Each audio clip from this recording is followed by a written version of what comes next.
In this video, I'm going to show you how you can permanently delete your YouTube channel. So for this, all you need to do is go over to YouTube and make sure you're signed in to the channel that you want to delete. Now bear in mind that this is not going to delete your Google account, so you should be fine. So you want to click on your channel icon, which you can find at the top right corner, and then click on settings right there.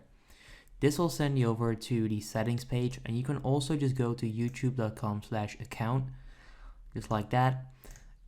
Anyway, once you're on this page, you want to find your YouTube channel and click on View Advanced Settings.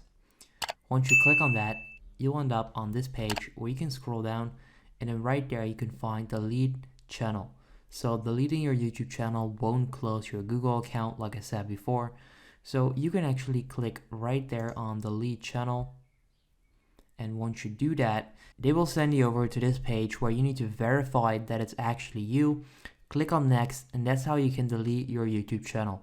If this video helped you out, make sure you go ahead and leave a like. I would appreciate that.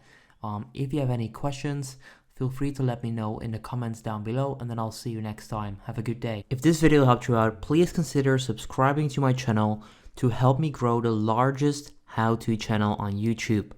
I appreciate it.